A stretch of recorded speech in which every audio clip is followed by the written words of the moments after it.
Marwadi university మంచి భవిష్యత్తు కోసం తెలుగు విద్యార్థులు ఇష్టపడే యూనివర్సిటీ. కాల్ 9059052378 9059052379.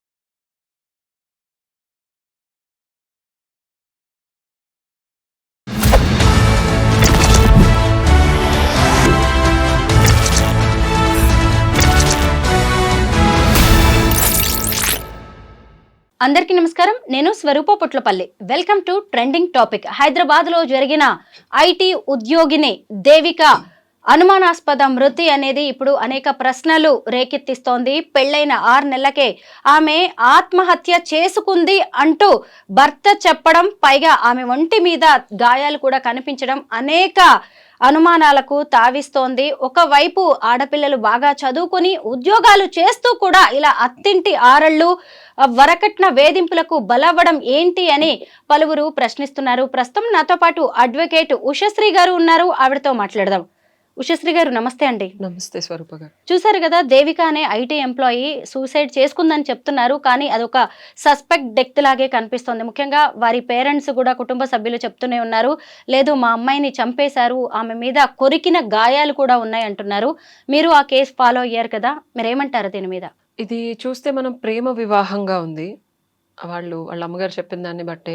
సో ఇష్టపడి పెళ్లి చేసుకున్నారు అండ్ వాళ్ళిద్దరూ చక్కగా రీల్స్ చేయడం చూస్తున్నాం మనం. So దర్స్ lot of companionship already ఉంది. బట్ పెళ్ళైన 2 నెలలకే గొడవైంది. ఇంటికి వచ్చారు, కొన్ని రోజులు నాతో ఉన్నారు, సర్దుకుపోయారు, మళ్ళీ వెళ్ళిపోతామమ్మా అన్నారు. అండ్ గొడవలు అయితే జరుగుతున్నట్టు ఒక కాన్స్టెంట్గా మనకు ఒక ఫ్యాక్ట్ అనేది కనిపిస్తుంది ఈ కేసులో. అండ్ వాళ్ళ మదర్ బాధ చూస్తుంటే నాకు చాలా హృదయ విదారకంగా ఉంది. ఎందుకంటే నేను పర్సనల్గా పడున్నాను. When I was in relationship యూఎస్లో కొట్టడం ఎంత దారుణంగా కొడతాడు ఒక అబ్బాయి. అండ్ నేను అప్పటికే ఎంఎస్సి కంప్యూటర్స్ చేసి నలంద డిగ్రీ కాలేజ్లో లెక్చరర్గా అండ్ ఎస్ఆర్ఆర్ కాలేజ్లో పార్ట్ టైం చేస్తూ పెళ్లి చేసి తల్లిదండ్రుల ఆడపిల్లని పంపించిన తర్వాత ఇటు పేరెంట్స్కి చెప్పుకోలేక, చెప్తే వాళ్ళు ఎలా ఫీల్ అవుతారో, వాళ్ళని బాధ పెట్టడం ఇష్టం లేక చాలామంది ఆడపిల్లలు చెప్పరు. అండ్ కొట్టుకుంటున్నారు, వాళ్ళు 2 నెలలకి గొడవలు అవుతున్నాయి, ఇబ్బందికరమైన పరిస్థితుల్లో నేను వెళ్ళి కొన్ని రోజులు ఉన్నాను, వాళ్ళు వచ్చి కొన్ని రోజులు ఉన్నారు అని ఆవిడ చెప్తున్నారు. అండ్ ఇది ఆత్మహత్యగా పరిగణించాల్సిన అవసరం తీసుకొచ్చాడు. కానీ ఆ అబ్బాయి వాళ్ళ అమ్మగారు చెప్పిన దాన్ని బట్టి మనం చూడలేదు డెడ్ బాడీని, బట్ ఆవిడ కొరికిన గుర్తులు ఉన్నాయి, గాయాలు ఉన్నాయి అని. అండ్ కేసు కూడా చూసుకుంటే రాత్రి అమ్మాయి పడుకుంది, డోర్ కొడితే తలుపు తీయలేదు, పొద్దునైన తర్వాత తీస్తే చనిపోయి ఉంది అని చెప్తున్నాడు ఆ అబ్బాయి. బట్ అది మనం అంటే ఇది నా పర్సనల్ ఎక్స్పీరియన్స్, సొసైటీలో అనాలిసిస్ చేసి చెప్తున్నాను. ఎందుకంటే మా ఎక్స్ హస్బెండ్ 17 ఇయర్స్ బ్యాక్ ప్రెగ్నెంట్గా ఉన్నప్పుడు ఇలా కుర్చీలో కూర్చుంటే ఇలా లాగి బెడ్రూమ్ నుంచి ఒక స్టోరేజ్ స్పేస్కి తీసుకెళ్ళి సౌండ్ వస్తుంటే ఆ సౌండ్ పక్కన వాళ్ళకి వినిపించకుండా ఉండటానికి ఒక పెద్ద కుషన్ నా నోరు మీద పెట్టి కొట్టిన రోజులు ఉంది. ఎందుకంటే పక్కన వాళ్ళు 2 రోజుల ముందు కంప్లైంట్ ఇచ్చారు. ఆ అమ్మాయి 6 months 7 months pregnant, last 3 months నుంచి తెలియని భాషలో మాట్లాడుతుంది, రోజు ఏడుస్తుంది, రోజు కొడుతున్నాడు అని కంప్లైంట్ ఇస్తే పోలీసులు వస్తే బ్లడ్ కారుతుంటే ఇది ఇండియాలో కామన్ ఇలా కొట్టుకోవడం అని చెప్పి నేను పోలీసులు పంపించేశాను. సో సౌండ్ కూడా రాకుండా కొట్టాడు.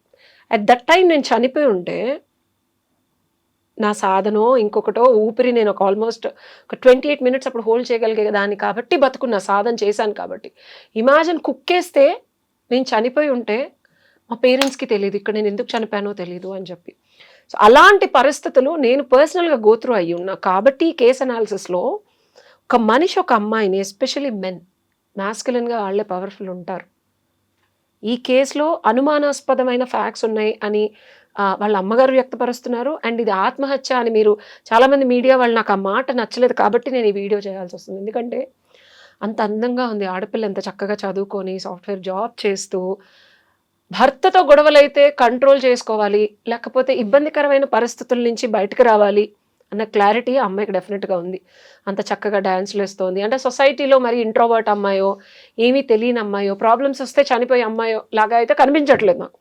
ఓకే, అలా అయితే నేను ఒప్పుకుంటాను, పర్లేదు ఈ అమ్మాయి ఇంట్రోవర్ట్ ఉంది అని. బట్ ప్రాబ్లం వచ్చినా తల్లికి ఫోన్ చేసి ఇంటికి వచ్చి ఉండెళ్ళిన అమ్మాయి, ప్రాబ్లం ఉందని పేరెంట్స్తో చెప్తూ వాళ్ళని కూడా తీసుకొచ్చిన అమ్మాయి, ఒక చిన్న ప్రాబ్లంకి జరిగిన పెనుగులాటకి ఆత్మహత్య చేసుకుందనేది నేను డెఫినెట్గా కొట్టి పడేస్తాను. ఇది డెఫినెట్గా I don't say well planned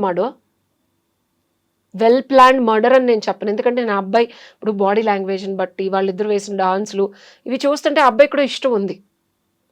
ప్రేమ వివాహమో పెళ్ళి అయిన తర్వాత అయినా ఏదైనా వాళ్ళిద్దరు ఫొటోస్ కానీ అమ్మాయి ఉండే హ్యాపీనెస్లో తెలిసిపోద్ది. ఇష్టం లేకపోతే మనం సైకాలజీ చదువుతాం, క్రిమినల్ సైకాలజీ. సో నాకు తెలిసి వీళ్ళిద్దరి మధ్యలో పెనుగులాట జరుగుండొచ్చు. అండ్ ఆ అబ్బాయి కొరికిన గుర్తులు ఉన్నాయంటే ఇది నేను ఎందుకని చెప్తున్నానంటే ఒక సైకో సాడిజంకి గురవుతాడు మగాడు. మా ఎక్స్ హస్బెండ్ అక్కడ హార్డ్ డిస్క్లు ఉండే 17 years బ్యాక్ 16 years బండగా ఉండే హార్డ్ డిస్క్లు, ఇప్పుడంటే స్లీగ్గా వచ్చాయి. హార్డ్ డిస్క్ తీసుకొని తను కొట్టేసుకునేవాడు. నన్ను కొట్టిన తర్వాత తల తీసుకెళ్ళి గోడ కొట్టుకుంటే యూఎస్ గోడలు మళ్ళీ సిమెంట్ కాదు, గోడ పగిలిపోయింది. హోల్ పడితే మేము దానికి కూడా $600 పే చేసాం. సో ఒక అమ్మాయిని కొట్టేది తప్పు అని తనకు తెలుసు ప్రెగ్నెంట్గా కొట్టడం తప్పు. అండ్ దీనికి సోర్స్ కాజ్ ఏంటో తెలుసా స్వరూప? మా ఇద్దరి మధ్యలో గొడవలకు సోర్స్ కాజ్ మా నాన్నగారు నాకు ఇచ్చిన కట్నంగా ఇచ్చిన స్థలాన్ని అమ్మేసి ఆ డబ్బులు తీసుకెళ్ళి వాళ్ళ తల్లిదండ్రులకి ఇస్తే వాళ్ళు నా పేరు మీద కాకుండా, నాకు పుట్టబోయే బిడ్డ పేరు మీద కాకుండా, ఆయనకు 3 చెల్లెళ్ళు ఉన్నారట, వాళ్ళు ఇష్టం వచ్చిన వాళ్ళ పేరు మీద కొనుక్కుంటారు, వాళ్ళ చెల్లెళ్ళకి ఇస్తారు, అది నేను అనకూడదట. ఈ ఒక్క విషయం మీద డెలివరీ మొత్తం పోస్ట్ డెలివరీ మా పేరెంట్స్ రాకుండా వాళ్ళ పేరెంట్స్ వచ్చారు. నేను తినే అన్నంలో ఊసేవారు మా ఎక్స్ హస్బెండ్. వాళ్ళ ముందు నన్ను కొట్టేవాళ్ళు. నిండు శూలాలు. నాకు ఇప్పటికీ నా బాడీ అంత పెయిన్స్ ఎందుకు వస్తున్నాయి ఇన్నేళ్ళైనా, నిండు శూలాలు పచ్చి బాడీ మీద కొట్టి ఒక బ్రూటల్ దీపం పెడితే అదేదో చిన్న గొడవ వస్తే ఇలా కూర్చున్నా. ఆ రోజు కూడా కుర్చీలో తలేసి పెడేయాలి నేల మీద కొట్టారు. చచ్చిపోతాను, ప్లీజ్ కొట్టకండి, నేను మా అమ్మ నాన్న పెంచింది నన్ను ఇక్కడ చచ్చిపోవడానికి కాదని అన్నందుకు ఇంకా కొట్టాడు.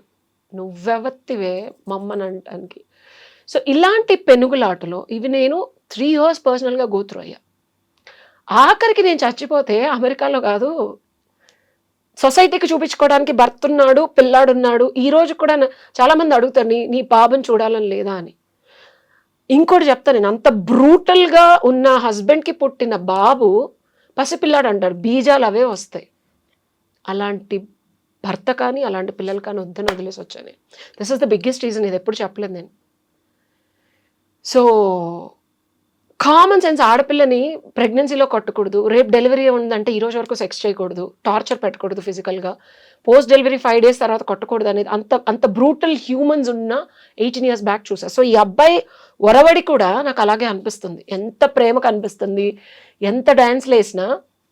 మా 3 years జర్నీలో అక్కడ యూఎస్లో యూటాలో ఇంకా ఉన్నారు ఫ్రెండ్స్, వీఆర్ ద ఐడియల్ రాముడు సీత అనుకుంటారు. బయట ఎంత బాగా నటిస్తారంటే అసలు ఇంత మంచి హస్బెండ్ ఉండరు అని అనుకుంటారు. ఈ అబ్బాయిది కూడా నాకు అలాగే కనిపిస్తుంది. అంత ప్రేమగా చూస్తున్నాడు, అంత ఇదిగా పాటలు పాడుతున్నాడు, ప్రేమిస్తున్నాడు, అమ్మాయి అంత చక్కగా హ్యాపీగా ఉంటుంది. నేను కూడా అలా నటించేదాన్ని. మా ఫోటోలు చూస్తే ఎవరు గొడవలు అవుతున్నాయి అని కూడా అనుకోరు. అంత ఉన్న నార్మల్ సైకాలజిస్ట్ కానీ అనలిస్ట్ కానీ ఏదో అయి ఉంటుంది అని అంటారు. ఇంత బ్రుటాలిటీ అన్ని ఇయర్స్ బ్యాక్ గోత్రు అయ్యా. వీడంత కొరికి ఆ అమ్మాయిని అంత పెట్టాడంటే నేను అది చూశాను మా ఎక్స్ హస్బెండ్లో. ఆ బ్రూటల్ సైకలాజికల్ పెళ్ళం దగ్గరే వస్తాయి అవి, బయట వాళ్ళ దగ్గర రావు. ఎవరైతే అసమర్థతగా వీడి సొంతం అనుకున్నారో వాళ్ళ దగ్గరే చూపించగలరు. బయట దగ్గరికి ఒక్క మాట మాట్లాడమని మా ఎక్స్ హస్బెండ్కి వణికిపోతాడు. ఇలాంటి మగ జంతువుల బారిన పడి నన్ను నేను కాపాడుకోవడానికి నాకు వద్దనుకొని వచ్చేసాను 15 ఏళ్ల క్రితం. సో ఈ అమ్మాయి ఈ ప్రాసెస్లో పెనుగులాటలో నాకు తెలిసి బ్రుటాలిటీకి గురవుతూనే ఉంది, డెఫినెట్గా ఉంది. ఈ బ్రుటాలిటీ బయటకు చెప్పలేకపోవచ్చు అమ్మాయి. నువ్వు ఆవిడ చెప్పిన దాన్ని బట్టి, ఇప్పుడు మనం ఎనాలిసిస్ అంతా చేసిన వాళ్ళ మదరు ఆ కేస్ స్టడీ చేసిన దాన్ని బట్టే చెప్తున్నాను నేను. సో ఇర్రెస్పెక్టివ్ ఆఫ్ వాడి ఇంటెన్షన్ ఏదై ఉన్నా సరే, నాకు తెలిసి భావోద్వేగంలో కానీ కోపంలో కానీ ఆ అమ్మాయిని ఏదో తగలరాని చోటో కొట్టరాని చోటో గుర్తులు తెలిసో తెలియకుండానో ఆ అబ్బాయి ఆ బ్రూటల్నెస్ చూపించుంటాడు. ఆ పిల్ల కొంచెం బక్కగా ఉంది, నాలా నేను కొంచెం లావుగున్నాను కదా. సో ఆ పాపకి ఇక్కడున్న మనకి తెలియని పరిస్థితులు, అది మనకు పోస్ట్ మార్టం చేస్తే ఈజీగా అర్థమైపోతుంది. మనం అసలు ఇన్ని డిబేట్లు కూడా పెట్టక్కర్లేదు. డెఫినెట్గా ఆ అబ్బాయి టార్చర్ పెట్టి చంపేసి ఉంటాడు, no doubt about it. This is what I want to tell. నన్ను నేను కాపాడుకొని బయటకు వచ్చాను. ఎంతమంది ఆడపిల్లలకి ఆ ధైర్యం ఉంటుంది, వాళ్ళ రేపు ఇంకా అదే మొగుడు కావాలి. ఆడపిల్లలు ఎండ్ ఆఫ్ ద డే ప్రేమించాం కదా, అలవాటు అయిపోతారు మనుషులు. వాళ్ళని వదిలేసి ఉండలేము. వాడు ఎంత హింసిస్తున్నా, ఎంత ఇబ్బంది పెడుతున్నా, ఎంత టార్చర్ పెడుతున్నా పిల్లల కోసం ఉండిపోతాం. బట్ నేను చేసిన సాధనో ధ్యానమో నన్ను నేను కాపాడుకోవడానికి నేను ఆ బాబుని కూడా వదిలేసి రాగలిగా డెసిషన్. బట్ ఆ పాపను చూస్తే నాకు చాలా ఇష్టంగా ఉంది. ఆ అమ్మాయికి అతనితో సరదాగా గడిపిన క్లిప్స్ ఇవన్నీ చూశాను నేను. సో అమ్మాయి బయటికి రాలేకపోయి ఉండొచ్చు, అతనితోనే ఇంకా జీవితం కొనసాగించే ప్రక్రియలో వాడి మూర్ఖత్వం నెక్స్ట్ లెవెల్కి వెళ్ళి అమ్మాయి బలి పసిపోయిపోయింది. అంతే స్వరూపం. ఈ సందర్భంగా మనం ఉష గారు వేరే కేసు గురించి కూడా మాట్లాడుకోవాలి. ఇటీవలి కాలంలో విశాఖలో వసంత అనే అమ్మాయి పెళ్ళైన కొద్ది రోజులకే సూసైడ్ చేసుకుంది. దానికి కారణం ఏంటంటే భర్త పోర్న్ వీడియోలు చూపించడం, అలా రకరకాలుగా సెక్సువల్గా ఆమెను హెరాస్ చేయడం వల్ల తట్టుకోలేక తల్లిదండ్రులకి చెప్పుకున్నా కానీ సంసారం పాడు చేసుకోవద్దు, కాపురం అంటే ఇలాగే ఉంటుందని వాళ్ళు చెప్పడంతో ఆమె ఇంకెవ్వరికి ఏం చెప్పలేక ఇతన్ని సాటిస్ఫై చేయలేక సూసైడ్ చేసుకుంది. ఇలాంటి పశువులు కూడా ఉన్నారు మన మధ్య, వాళ్ళకి ఏం చెప్పాలి? ఇది మనకి లాలో కూడా ఉంది స్వరూప. యాక్చువల్గా లీగల్ మ్యారేజ్లో సంసారం అనేది ప్లేస్ అ వైటల్ రోడ్. మనకి పాతకాలంలో కూడా జాతకాలు యోనిని వాళ్ళది అంటే వీళ్ళు ఎన్ని సంవత్సరాలు కాపురం చేస్తారనేది జాతకం, ఇంకేది కాదు. 26 పాయింట్లు కలిసాయా, 38 పాయింట్లు కలిసాయా, ఇదంతా తుచ్. నేను ఒక 97 ఏళ్ళు ఆయన దగ్గర తెలుసుకున్న ఫ్యాక్ట్స్ చెప్తున్నాను. ఇది నేను ఏ విషయం అయినా మీకు తెలుసు, నేను రీసెర్చ్ చేస్తాను, బాగా రీసెర్చ్ చేసి అవగాహన ఉంటేనే మాట్లాడతాను. నేను ఏదో చదివి మాట్లాడను. సో నేను అడిగాను, అసలు నాకు అప్పుడు జాతక లోపం ఉందన్నమాట, కుజదోషం ఉంది, ఇలా పెళ్ళవదు, 40 years వచ్చే వరకు నీకు పెళ్ళవదు అని చెప్పి మా నాన్నగారు తోసిపడేశారు. నా కూతురికి నేను చేస్తాను. నేను నన్ను అడిగా, మీరు అసలు ఏ basis, MSc computers, logic important, మీరు ఏ లాజిక్ మీద చెప్తున్నారు నాకు అవదని, ఏ బేసిస్ మీద చెప్తున్నారు నేను ఎవరితో ఉండలేనని నాకు క్లారిటీగా చెప్పాలి. ఒక 18 రోజులు ఆయన చుట్టూతో తిరిగి నా మొండితనానికి ఆయన మెచ్చుకొని చెప్పిన రహస్యం ఏంటంటే, అమ్మ పెళ్ళి ఎస్పెషల్లీ మన హిందూ సాంప్రదాయంలో ఋషులు మునులు ఎంతో రీసెర్చ్ చేసి, ఇప్పుడు నువ్వు అనే సైంటిస్టులు, నాకు అప్పుడంత 22 ఏళ్ళు ఎంఎస్సీ అయిపోయి పెళ్లి సంబంధాలు చూస్తున్నారు. ఆయన చెప్పింది ఏంటంటే, ఈ ఎస్పెషల్లీ ఈ వసంత అనే ఇష్యూకి సంబంధించిన కొన్ని ఫ్యాక్ట్స్ని రిలేట్ చేస్తున్నాను. సంసారం అనేది భార్యాభర్తల మధ్యలో ఈరోజు డబ్బు ఉంటుంది పోతుంది, సిరి సంపద లోభం ఇవన్నీ అంటే మంచి చెడు అన్నీ వస్తాయి పోతాయి. ఓన్లీ థింగ్ దట్ లాస్ట్ ఇద్దరి మధ్యలో అట్రాక్షన్. అది సఖ్యతగా కొన్ని సంవత్సరాలు కలిసి జీవిస్తే ఎంతవరకు ఉంటుంది అనేది చూసే పెళ్లి చేస్తామమ్మా. నీ ఎనర్జీ చాలా ఎక్కువ, నార్మల్ మగాళ్ళు నీతో పడలేరు, నీకు సెట్ అవ్వలేరు. నువ్వు 40 yearsకి సెటిల్ అవుతావు, తగ్గుతుంది ఎనర్జీ, అప్పుడు నీకు సెట్ అవుతారు. ఆ సెక్షువల్ ఎనర్జీ ఏదైతే టూ మచ్ ఉంటుందో అది పక్కన వాళ్ళు హ్యాండిల్ చేయలేనప్పుడు వాగ్వివాదాలు పెరిగి, డబ్బులు ఉంటాయి, ఇష్టం ఉంటుంది, ప్రేమ ఉంటుంది, కావాల్సినవన్నీ సమకూరుస్తాడు భర్త, కానీ నీకు వాడు సరిపోడు. ఇంకోళ్ళ దగ్గరికి వెళ్ళావనుకో, ఆ రిలేషన్ ఎన్ని రోజులు నడుస్తుందని అడిగాడు, కరెక్టేనండి అన్న. సో ఈ లాజిక్ ఇక్కడ వర్తిస్తుంది. ఈ అబ్బాయికి విపరీతమైన కామవాంఛ ఉంటుంది, అండ్ కామంలోనూ అర్థంలోనూ మోక్షంలోనూ కలిసి ఉండేదే మనకి పురాణాల్లో చెప్తారు. సో మిగిలినవి కలిసి ఉన్నా ఇది కనుక కలిసి లేదనుకో, అతని ఈ పశువు వాట్ ఎవర్ పైశాచికత్వం అనుకోండి, మనం ఈ 365 degrees డేసో లేకపోతే what ever others things exposed చూసి ఇండియన్ మెన్ ఇలా తయారవుతున్నారు. అది ఇంకో వర్షన్. నేను అబ్బాయి కరెక్ట్ అని చెప్పట్లా, ఆ అబ్బాయి మ్యాచింగ్ ఆఫ్ సెక్షువల్ లెవెల్కి ఈ అమ్మాయి మ్యాచ్ అవ్వలేకపోవడం, ఇది డెఫినెట్గా కాన్ఫ్లిక్ట్. మీరు ఎన్నన్నా డబ్బులు ఇవ్వండి, ఎంతైనా అమ్మాయిని సుఖపెట్టండి, ఇది ప్రాబ్లం. అండ్ ఇది ఇంకొక హై లెవెల్ టార్చర్. ఈ అబ్బాయి అవ్వలేకపోతే మేబీ ఈ అమ్మాయిని ఎక్కువ పుష్ చేసి ఉండొచ్చు, లేకపోతే ఈ అమ్మాయికి తెలియకుండా ఇంకేమైనా చేయొచ్చు, లేకపోతే తెలిసి చేయొచ్చు. There might be an number of things which she couldn't handle. Sensitive అమ్మాయిలు ఎట్లా ఉంటారండి? అందరు మీలా నాలా ధైర్యంగా ఎందుకు ఉంటారు? తట్టుకోలేరు, మనసు అత్తలాకుత్తలం అయిపోయి అసలు అది పెయిన్ నేను భరించాను Swaroopa. There were days 3 years which నా బెడ్రూమ్లో గ్రిల్ తీయించేశాను నేను.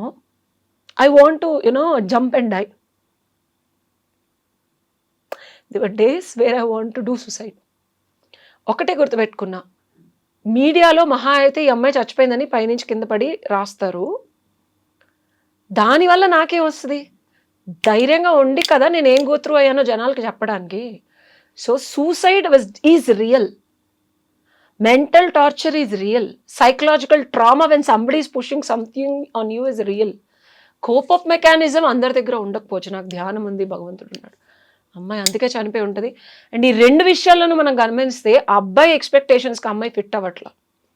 ఆ అబ్బాయి ఏదైతే అడుగుతున్నాడో ఇండియన్ ట్రెడిషనల్ విమెన్ లాగా కావాలా, ఇండియన్ అప్డేటెడ్ సొసైటికల్ విమెన్ లాగా కావాలా, ఈ 2 మిక్స్ చేసి మళ్ళీ నీకు ఒక వెధవ వర్షన్ ఉంటే దానికి ఫిట్ అవ్వాలా అనేది అమ్మాయిలకు అర్థం కావట్లా. ఏం చేయాలో తెలియక ఇలా అవుతున్నాం. ఉష గారు, మీరు 3 years డొమెస్టిక్ వైలెన్స్ మీ హస్బెండ్తో పడి ఇక నాకు చాలు ఈ రిలేషన్ అని బయటకు వచ్చారు. మీ కాళ్ళ మీద మీరు నిలబడ్డారు. ఒంటరి మహిళగా మిమ్మల్ని మీరు ప్రూవ్ చేసుకుంటున్నారు. కానీ ఇప్పుడు దేవిక విషయానికి వచ్చినప్పుడు ఆమెది కూడా లవ్ మ్యారేజ్, చాలా ఇష్టపడి పెళ్లి చేసుకుంది. అయితే ఇప్పుడు ఇక్కడ కొత్తగా వినిపిస్తున్న వర్షన్ ఏంటంటే ముఖ్యంగా వరకట్న వేధింపులు, అత్తింటి ఆరళ్ళు అని చెప్తున్నారు. ఒకవైపు భార్యాభర్త ఇద్దరు కూడా ఐటీ ఎంప్లాయీస్, ఎంత బ్యూటిఫుల్ కపుల్ చూసాం కదా. వాళ్ళకు కూడా ఇంత చదువుకున్న తర్వాత ఇంత ఉద్యోగం చేస్తూ ఇంకా వరకట్న వేధింపులు ఏంటండి? మా ఎక్స్ హస్బెండ్ 7 years లండన్లో ఉన్నారు. నన్ను పెళ్లి చేసుకోకముందు 4 years యూఎస్లో ఉన్నారు. వరకట్నం ఏంటండి? ఎంఎస్సీ కంప్యూటర్ చదువుకున్నా, నేను సంపాదించిన. నాకెంత టాలెంట్ ఉంది. చిన్నప్పుడు I was a virgin till I got married. He knows that. ఎంత ఎబిలిటీ ఉంటే నేను అంత స్థితప్రజ్ఞతతో ఉంటానన్న బుద్ధి జ్ఞానం లేదా? ప్రపంచం తిరిగి వచ్చావే, డబ్బుల కోసం అడుగుతున్నావు ఆడపిల్లని.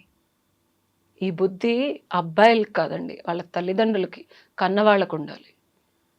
నేను ఆడపిల్లనేగా, ఆస్తులు అమ్మేసి నీ కూతుర్లకి ఇచ్చుకుంటావా? అసలు నేను ఇవ్వటం ఏంటి? నీ కొడుకు మా ఎక్స్ హస్బెండ్, ఈ got me only three cloth, 3 జతల బట్టలు 3 ఏళ్ళలో నాకు కొనిచ్చింది.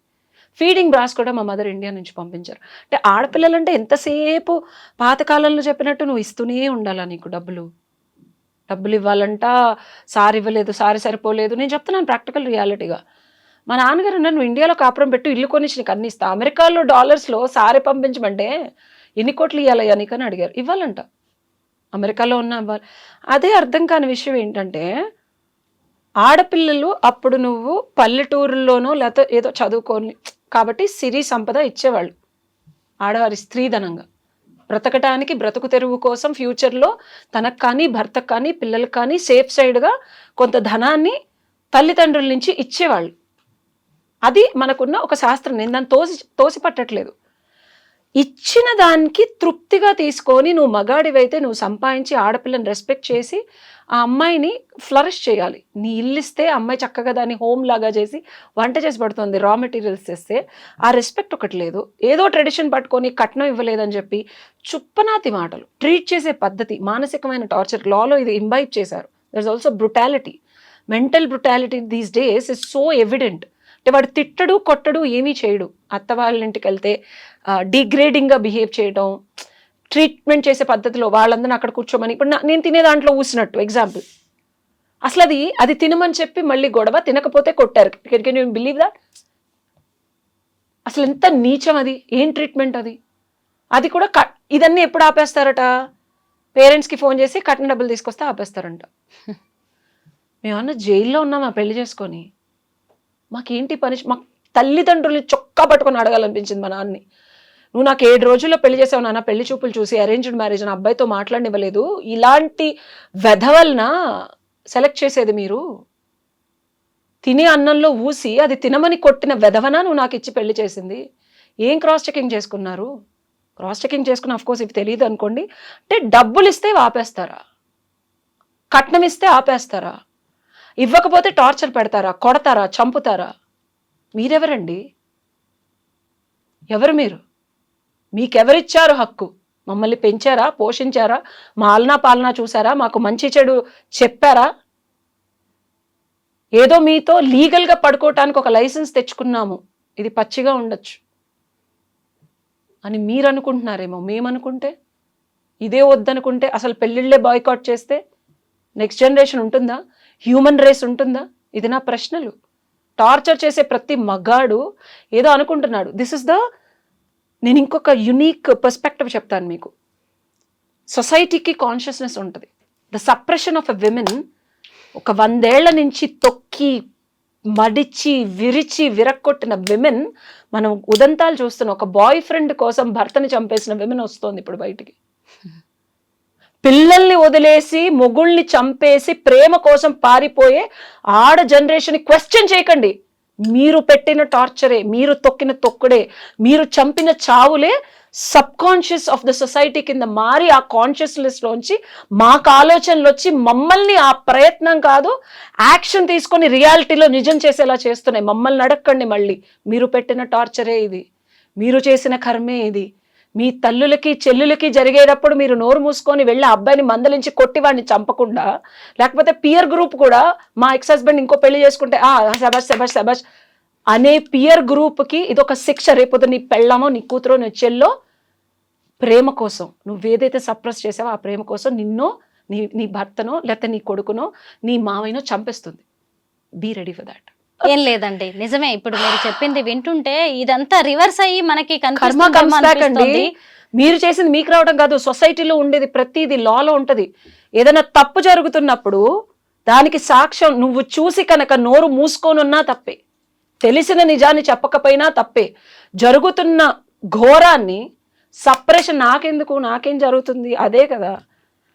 ఈరోజు దాన్ని చంపేశాం, అయిపోయింది, కొరికేసాం, పడిపోయింది, ఇంకో దాన్ని పెళ్లి చేసుకుంటా పిల్లలు కంట. మా ఎక్స్ హస్బెండ్ లాగా పక్షవాతం వచ్చింది అని కొట్టిన తర్వాత మా ఎక్స్ హస్బెండ్కి తెలుసా, పక్షవాతం చెయ్యి కాలు పడిపోయింది, అయినా సిగ్గులేదు మళ్ళీ కొట్టి. నేను చెప్పా, అబ్బా నువ్వు అంత దేవతవా, నువ్వు అంత సాధన చేస్తున్నావా, నిన్ను కొడితే నాకు పక్షవాతం వచ్చేస్తా అంటే, నన్ను కొడితే రాదు రమేష్, పాపం చేస్తే వస్తుంది.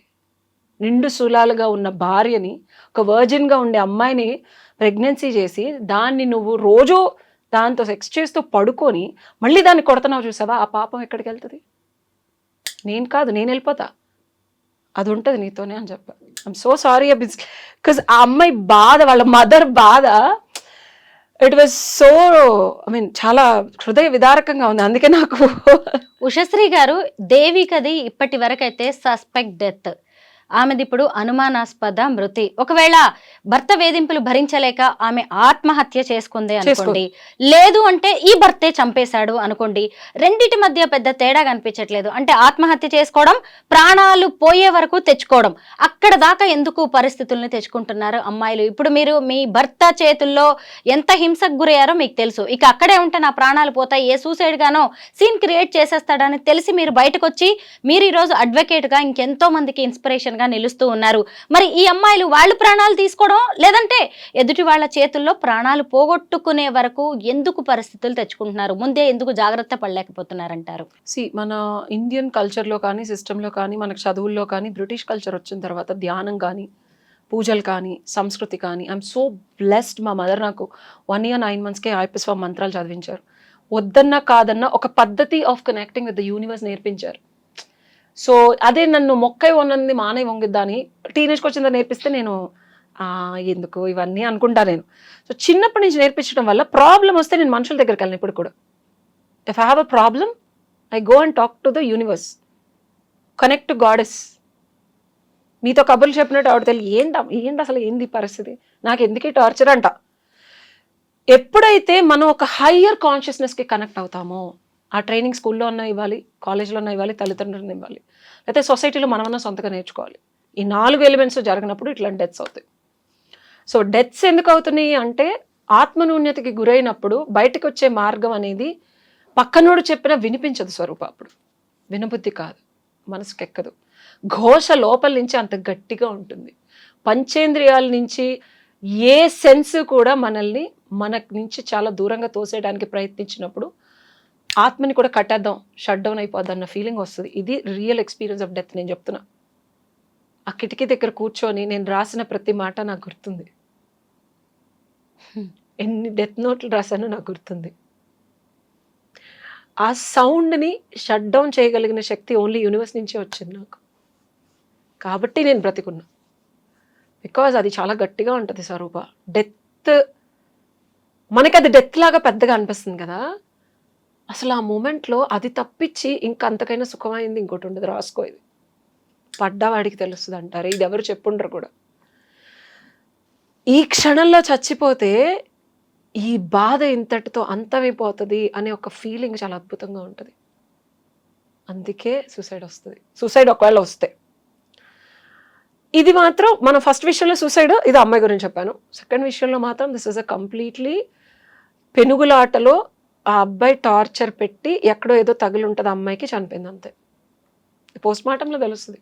అమ్మాయిలు ఎలా స్ట్రాంగ్ గా ఉండాలి, మీరు ఏం చెప్తారు ఒక అడ్వకేట్ గా? మనం ఇది ఒక సిరీస్ చేద్దాం అసలు. అమ్మాయిలనే కాదు, నేను ఇవాళ రేపు being an advocate though I stopped practising. నాకు అసలు ఇవన్నీ నేను కొన్ని మానసికంగా తీసుకోలేకపోతున్నాను. ఇన్ ద ప్రాక్టీస్ కొన్ని చూస్తున్నా వింటున్నా, అసలు కొన్ని అంటే కొంతమంది ఫ్రెండ్స్ చాలా close circle, I can't handle this, I'm not ready for this అని నాకు భయం వేస్తుంది. ఎందుకంటే నాలో ఉన్న ఆ సాఫ్ట్నెస్ పోతుంది సొసైటీలో జరిగే సిచ్యువేషన్స్ చూస్తుంటే. బట్ అడ్వకేట్ కన్నా ఒక స్ట్రాంగ్ అమ్మాయిగా, అడ్వకేసీ చదువుకుంది అది దానికోసం.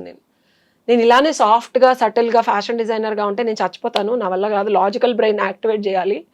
సొసైటీలో ఏం జరుగుతున్నాయో ఒకటి న్యూస్ చూడండి ఇప్పటికీ. I can't handle watching news. మా మదర్ చూసి చెప్తారు నాకు, ఇవన్నీ వింటుంటే భయం వేసేస్తుంది. సబ్కాన్షియస్గా నాకు కూడా ఏదో ఒక రోజు ఇలా జరుగుద్దా, నాకేమన్నా అయిపోతుందా అన్న భయం మొదలవుతుంది స్వరూప్. I hate it. స్ట్రాంగ్గా ఉండాలి, సెన్సిటివ్గా ఉండకూడదు, అన్నెసెసరీ విషయాలు బుర్రలోకి ఎక్కించుకోకూడదు, పాజిటివ్గా ఉండాలని స్టూపిడిటీ చెప్పను నేను. ఇండిపెండెంట్గా ఉండండి, డిపెండెంట్గా ఉండకండి. భర్త ఉండనివ్వండి, పిల్లలు ఉండనివ్వండి, మీకు మీరు తోడై నీడై వెన్నుపామై వెన్నులో వణుకు పుట్టించేలా ఉండాలి పక్కనాడికి. మీరు వణకూడదు. భర్తవని, తండ్రవని, కొడుకవని, ఎవరైనా అవ్వని, నీకు నువ్వు ముందు. మా నాన్నగారితో కూడా ఇప్పటికీ గొడవపడతా నేను. నన్ను నేనుగా కాకుండా, నేను తప్పులు చేశా, చాలా తప్పులు చేస్తా, చాలా డబ్బులు కూడా ఇప్పుడు ఒక 18 lakhs ఒకళ్ళు నమ్మి పెట్టేశా. బట్ ఐ లర్న్డ్ పోయేటప్పుడు ఏం తీసుకెళ్తాం స్వరూప? ఏం తీసుకెళ్తా? ఈ ఆత్మలో నిమిళీకృతమై ఉన్న ఎక్స్పీరియన్స్ తీసుకెళ్తా. చిత్రగుప్తుడు చిట్టాబద్దుల్లో చిప్లో ప్రింట్ చేస్తున్నా నా అనుభవాలన్నీ, అవి నేను తీసుకెళ్తా.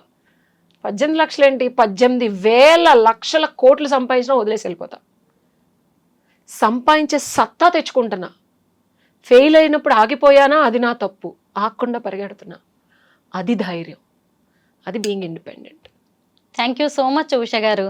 మీ స్వీయ అనుభవాల నుంచి చాలా మంది అమ్మాయిలకి ఓ ధైర్యాన్ని మాత్రం ఇస్తున్నారు. Thank you so much. Thank you Swaroopa.